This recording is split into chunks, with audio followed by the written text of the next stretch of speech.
So a thrilling contest between Samoa and Spain has just come to a close, and the Samoans, they do it again, 34 points to 30, the victory over the Spanish. So that now means 2 weeks in a row we have seen Samoa get the win, first up against the Italians in a massive upset, and then this game up against the Spanish. They were expected to win, but Spain certainly brought more fight than some first anticipated, and in what was extremely wet conditions, Samoa doing well to get the victory. But in this review, we're going to be looking through at who was able to score the tries for these two sides. Also, what is next for the Samoans, seeing as this is their last game in the July internationals. But we will jump straight into it. For the Samoans, they were able to score themselves 4 tries throughout this contest, first of which being scored by Owen Nue. Of course, some people will recognise that name from the Sevens. He was playing Union for this game, his debut, and already getting himself a try at international level.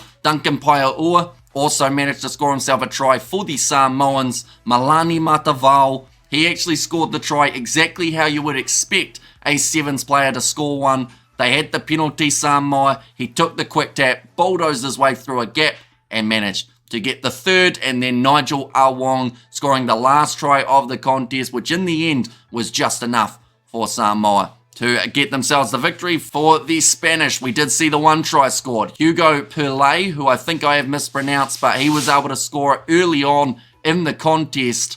And Spain in this game, they just weren't giving in. They kept on trying. There were a lot of handling errors, but that was to be expected. In these wet conditions, it was flooding on the field. Kicking became so important, and that was something that we saw Malani Matavao do very well for Samoa. In terms of their 4-pack, there were a few players who I thought really managed to step up throughout this game. We saw quite a bit of the captain, Theo McFarlane, throughout that first half, and also some great impact off the bench from Patelo Mapu, who will be one to watch out for in the future. For the Samoans, for the Spanish, I felt like their 9-10 combination of Bay as well as Vinuesa, they both did well. Vinuesa's kicking overall I thought was relatively strong, actually kicking in an 86% throughout this contest. D'Angelo Laula also kicking at 86% in this game. So both fly halves doing their role well, and I'm curious to see whether or not D'Angelo Laula will keep his spot at 10 or whether we do see him actually go to 12 at some point. That is something he has done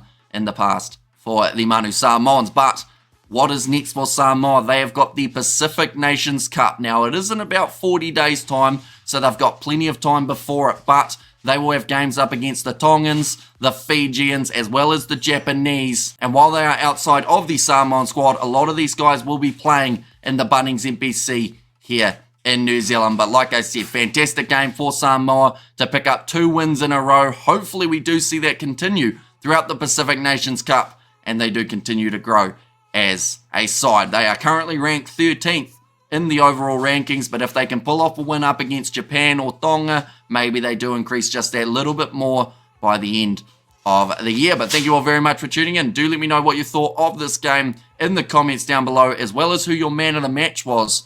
For me, there are quite a few players who were up there, but I would say Malani Matavao does get my vote for that role. But thank you all very much for tuning in, and I will see you all for the next one.